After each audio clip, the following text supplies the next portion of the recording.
नमस्कार साथियों, बहुत बहुत स्वागत है आपका हमारे YouTube channel SK next education में। आज हम भारत के इतिहास से संबंधित 20 महत्वपूर्ण प्रश्नों के बारे में चर्चा करेंगे। यदि आप किसी भी प्रतियोगी परीक्षा की तैयारी कर रहे हैं तो ये प्रश्न आपके लिए बहुत ही महत्वपूर्ण होने वाले हैं। तो आइए शुरू करते हैं। हम पहला प्रश्न है, निम्न में से कौन वैदिक देवता नहीं है? ऑप्शन है अग्नि, कृष्ण, इंद्र या वरुण। तो इसका सही उत्तर है ऑप्शन बी, कृष्ण। वैदिक परंपरा के कुछ प्रमुख देवताओं में इंद्र, सूर्य, अग्नि, उषा, वायु, वरुण, मित्र, अदिति, यम, सोम, सरस्वती, पृथ्वी और रुद्र हैं। ये देवता ब्रह्मांड या आकाश, पृथ्वी और मध्यवर्ती स्थान के 3 आयामों से संबंधित हैं। अगले प्रश्न की ओर बढ़ेंगे। प्रश्न क्रमांक 2 है, निम्नलिखित में से कौन सा सिद्धांत उपनिषद से संबंधित नहीं है? ऑप्शन है पुनर्जन्म सिद्धांत, दुख सिद्धांत, मोक्ष सिद्धांत या कर्म सिद्धांत। इसका सही उत्तर है ऑप्शन बी, दुख सिद्धांत। अगले प्रश्न की ओर बढ़ेंगे। प्रश्न क्रमांक 3 है, निम्नलिखित में से ऋग्वेद में किस नदी का उल्लेख सर्वाधिक हुआ है? ऑप्शन है सिंधु, यमुना, सरस्वती या रावी। इसका सही उत्तर है ऑप्शन ए, सिंधु। ऋग्वेद में सरस्वती, सिंधु और उसकी सहायक नदियों व्यास, सतलज व अन्य का वर्णन कई बार हुआ है, परंतु गंगा और यमुना का उल्लेख सिर्फ एक बार हुआ है। ऋग्वेद में सर्वाधिक वर्णित सिंधु है तथा सर्वाधिक पवित्र नदी सरस्वती है। अगले प्रश्न की ओर बढ़ेंगे। प्रश्न क्रमांक 4 है, चित्रित धूसर मृदभांड का संबंध किस काल से है? ऑप्शन है हड़प्पा सभ्यता से, वैदिक सभ्यता से, कुषाण काल से या मौर्य काल से। इसका सही उत्तर है ऑप्शन बी, वैदिक काल से। उस समय जब C14 विधि अस्तित्व में नहीं थी, हस्तिनापुर में इस सभ्यता का कालांकन 1100 से 800 ईसा पूर्व के बीच किया गया। हस्तिनापुर में लाल की परियोजना के बाद के अन्वेषणों से हरियाणा, पंजाब, उत्तरी राजस्थान और उत्तर प्रदेश राज्य में 650 चित्रित धूसर मृदभांड संस्कृति के स्थल प्रकाश में आए थे। अगले प्रश्न की ओर बढ़ेंगे। प्रश्न क्रमांक 5 है, प्राचीन वैदिक ग्रंथों में निम्नलिखित में से किसका उल्लेख नहीं है? ऑप्शन है बाल विवाह, विधवा विवाह, नियोग प्रथा या स्त्री शिक्षा। तो इसका सही उत्तर है ऑप्शन ए, यानी बाल विवाह और सती प्रथा उस समय में नहीं थी। अगले प्रश्न की ओर बढ़ेंगे। प्रश्न क्रमांक 6 है, ऋग्वेद में निम्न में से किस देवता का उल्लेख नहीं है? ऑप्शन है विष्णु, मारुत, ब्रह्मा या सोम। इसका सही उत्तर है विकल्प बी, मारुत। ऋग्वेद में अग्नि, इंद्र, सोम, रुद्र, विष्णु, वरुण और मित्र देवताओं का उल्लेख है। ऋग्वेद के प्रमुख देवता इंद्र थे। उन्हें देवताओं के राजा और स्वर्ग के स्वामी के रूप में भी जाना जाता है। अग्नि ऋग्वेद के दूसरे सबसे महत्वपूर्ण देवता थे। वे अग्नि और बलिदान के देवता थे। सोम ऋग्वेद के तीसरे सबसे महत्वपूर्ण देवता थे। वह सोम पौधे के देवता थे जिनका उपयोग धार्मिक समारोहों में किया जाता था। रुद्र ऋग्वेद के चौथे सबसे महत्वपूर्ण देवता थे। वह वायु और तूफान के देवता थे। विष्णु ऋग्वेद के 5वें सबसे महत्वपूर्ण देवता थे। वे ब्रह्मांड के पालक थे। वरुण ऋग्वेद के 6ठे सबसे महत्वपूर्ण देवता थे। वह जल और वर्षा के देवता थे। मित्र ऋग्वेद के 7वें सबसे महत्वपूर्ण देवता थे। वह मित्रता और गठबंधन के देवता थे। अगले प्रश्न की ओर बढ़ेंगे। प्रश्न क्रमांक 7 है, ऋग्वेद कितने मंडलों में विभक्त हैं? ऑप्शन है 7, 8, 12 या 10। तो इसका सही उत्तर है ऑप्शन डी 10। संपूर्ण ऋग्वेद को 10 मंडलों में विभक्त किया गया है। सबसे प्राचीन तथा प्रथम वेद जिसमें मंत्रों की संख्या 10,627 हैं। इस वेद में सभी मंत्रों के अक्षरों की संख्या 4,32,000 हैं। इसका मूल विषय ज्ञान है। अगले प्रश्न की ओर बढ़ेंगे। प्रश्न क्रमांक 8 है, दिल्ली के लाल किले का निर्माण किस मुगल सम्राट ने करवाया था? ऑप्शन है अकबर, जहांगीर, शाहजहां या औरंगजेब। इसका सही उत्तर है विकल्प सी, शाहजहां। मुगल सम्राट शाहजहां ने लाल किले को अपनी राजधानी शाहजहानाबाद के महल के रूप में बनवाया था। लाल किला अपनी विशाल दीवारों के लिए प्रसिद्ध है। किले का निर्माण 1638 से 1648 के बीच 10 सालों में पूरा किया गया। अगले प्रश्न की ओर बढ़ेंगे। प्रश्न क्रमांक 9 है, विशाखदत्त के प्राचीन भारतीय नाटक मुद्रा राक्षस की विषय वस्तु है। ऑप्शन है प्राचीन हिंदू जनश्रुति के देवताओं और राक्षसों के बीच संघर्ष के बारे में, एक आर्य राजकुमार और कबीलाई महिला की प्रेम कथा के बारे में, दो आर्य कबीलों के बीच सत्ता के संघर्ष की कथा के बारे में, या चंद्रगुप्त मौर्य के समय में राज दरबार की दुर्भी संधियों के बारे में। तो इसका सही उत्तर है चंद्रगुप्त, ऑप्शन डी, चंद्रगुप्त मौर्य के समय में राज दरबार की दुर्भी संधियों के बारे में। मुद्रा राक्षस संस्कृत का ऐतिहासिक नाटक है जिसके रचयिता विशाखदत्त हैं। इनकी रचना 4वीं शताब्दी में हुई थी। इसमें चाणक्य और चंद्रगुप्त मौर्य संबंधी ख्यात वृत्ति के आधार पर चाणक्य की राजनीतिक सफलताओं का अपूर्व विश्लेषण मिलता है। अगले प्रश्न की ओर बढ़ेंगे। प्रश्न क्रमांक 10 है, भारत से दक्षिण की ओर के देशों में बौद्ध धर्म का कौन सा संप्रदाय प्रचलित हुआ? ऑप्शन है हीनयान, महायान, शून्यवाद या इनमें से कोई नहीं। तो इसका सही उत्तर है हीनयान। हीनयान संप्रदाय, जिसका संस्कृत में अर्थ है छोटा वाहन, यह संप्रदाय बुद्ध की दिव्यता में विश्वास नहीं करता था। इस संप्रदाय ने आत्म अनुशासन और मध्यस्थता के माध्यम से व्यक्तिगत मुक्ति पर जोर दिया। हीनयान संप्रदाय के लोग अपने को मूल बौद्ध धर्म का संरक्षक मानते हैं और उनमें किसी प्रकार के परिवर्तन को स्वीकार नहीं करते हैं। अगले प्रश्न की ओर बढ़ेंगे।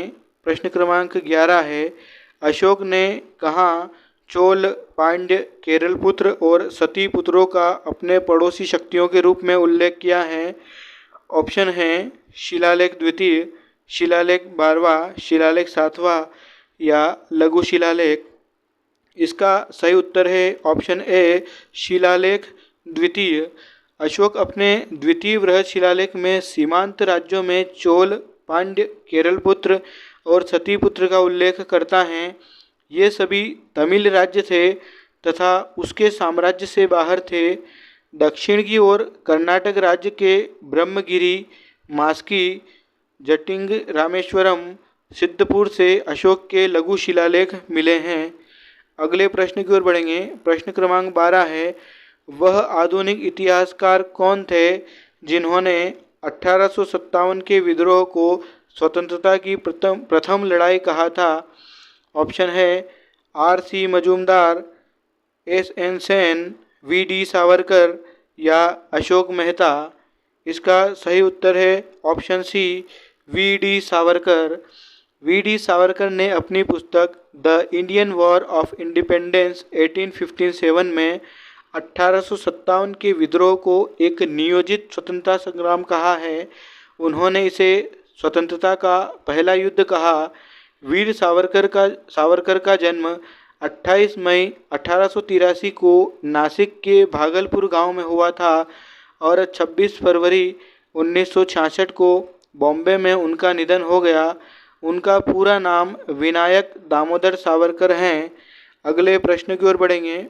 प्रश्न क्रमांक 13 है, किसने कहा था कि भारतवर्ष तलवार के बल पर जीता गया था और तलवार के बल पर ही उसे ब्रितानी कब्जे में रखा जाएगा?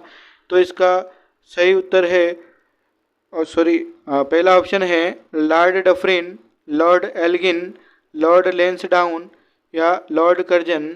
तो इसका सही उत्तर है ऑप्शन बी, लॉर्ड एल्गिन। अगले प्रश्न की ओर बढ़ेंगे। प्रश्न क्रमांक 14 है, दक्षिण भारतीय समाज में वेलंगे यानी दक्षिण हस्त एवं इडंगे यानी वाम हस्त भेद सर्वप्रथम किस काल में दृष्टिगोचर होता है? ऑप्शन है संगम काल, पल्लव काल, चोल काल या नायक काल। तो इसका सही उत्तर है ऑप्शन सी, चोल काल। अगले प्रश्न की ओर बढ़ेंगे। प्रश्न क्रमांक 15 है, भारतीय राष्ट्रीय आंदोलन की अवधि में जिस घटना ने मतभेद के बीज बोए एवं अंततः देश का विभाजन कराया वह थी? ऑप्शन है 1906 में मुस्लिम लीग की स्थापना, 1905 में बंगाल का विभाजन, महात्मा गांधी द्वारा खिलाफत आंदोलन को समर्थन या विधानसभाओं में मुस्लिमों के लिए पृथक निर्वाचन क्षेत्र एवं स्थानों का आरक्षण। तो इसका सही उत्तर है ऑप्शन डी, विधानसभाओं में मुस्लिमों के लिए पृथक निर्वाचन क्षेत्र एवं स्थानों का आरक्षण। वर्ष 1909 में पार्लियामेंटो सुधारों का सबसे बुरा पक्ष था मुसलमानों को पृथक अथवा सांप्रदायिक निर्वाचन पद्धति की सुविधा प्रदान करना। इस सुविधा ने कालांतर में भारत के सार्वजनिक सांप्रदायिक जीवन को विषाक्त कर दिया और अंततः देश के विभाजन के बीजारोपण का काम किया। इसके विषय में जवाहरलाल नेहरू ने कहा था, इससे उनके चारों ओर एक राजनीतिक प्रतिरोध बन गए जिन्होंने उन्हें शेष भारत से अलग कर दिया और इसने शताब्दियों से आरंभ हुए एकता तथा मिलन की ओर किए गए सभी प्रयत्नों को पलट दिया। अगले प्रश्न की ओर बढ़ेंगे। प्रश्न क्रमांक 16 है, महात्मा गांधी के निम्नलिखित अनुयायियों में से कौन पेशे से एक शिक्षक थे? ऑप्शन है जे.बी. कृपलानी, ए.एन. सिन्हा, ब्रिज किशोर प्रसाद या राजेंद्र प्रसाद। तो इसका सही उत्तर है option A, JB. Kripalani. Jivatram Bhagwan Das Kripalani Bharat के प्रसिद्ध स्वतंत्रता सेनानी और राजनीतिज्ञ थे। उन्होंने एक शिक्षक के रूप में अपना व्यावसायिक जीवन प्रारंभ किया था। राष्ट्रपिता महात्मा गांधी से उनका निकट संपर्क था। वे गुजरात विद्यापीठ के प्राचार्य भी रहे थे। अगले प्रश्न की ओर बढ़ेंगे। प्रश्न क्रमांक 17 है, भारत की संविधान सभा किसके अनुसार गठित की गई थी? ऑप्शन है साइमन आयोग का प्रस्ताव, कैबिनेट मिशन योजना, माउंटबेटन योजना या क्रिप्स प्रस्ताव। तो इसका सही उत्तर है ऑप्शन बी, कैबिनेट मिशन योजना। संविधान सभा का चुनाव सीधे भारत के लोगों द्वारा वयस्क मताधिकार के आधार पर किया गया था। जवाहरलाल नेहरू संविधान सभा की मसौदा समिति के अध्यक्ष थे। नवंबर 1946 में कैबिनेट मिशन योजना द्वारा बनाई गई योजना के तहत संविधान सभा का गठन किया गया था। अगले प्रश्न की ओर बढ़ेंगे। प्रश्न क्रमांक 18 है, गुप्त वंश के किस शासक ने सर्वप्रथम महाराजाधिराज की उपाधि धारण की? ऑप्शन है श्रीगुप्त, चंद्रगुप्त प्रथम, घटोत्कच गुप्त या समुद्रगुप्त। तो इसका सही उत्तर है चंद्रगुप्त प्रथम, विकल्प बी वाला। गुप्त वंश की स्थापना श्रीगुप्त ने की, लेकिन गुप्त वंश का प्रथम स्वतंत्र राजा जिसने महाराजाधिराज की उपाधि धारण की चंद्रगुप्त प्रथम था। चंद्रगुप्त प्रथम ने 319 से 325 ईस्वी तक राज्य किया और लिच्छवी कुमारी से विवाह किया। अगले प्रश्न की ओर बढ़ेंगे। प्रश्न क्रमांक 19 है, निम्न में से किसने सहिष्णुता, उदारता और करुणा के त्रिविध आधार पर राजवंश की स्थापना की थी? ऑप्शन है अशोक, अकबर, रणजीत सिंह या शिवाजी। तो इसका सही उत्तर है विकल्प ए, अशोक। अशोक ने अपनी प्रजा के विशाल समूह को ध्यान में रखकर ही एक ऐसे व्यावहारिक धम्म का प्रतिपादन किया जिसका पालन आसानी से सब कर सके। अशोक का धम्म सदाचार का धर्म था।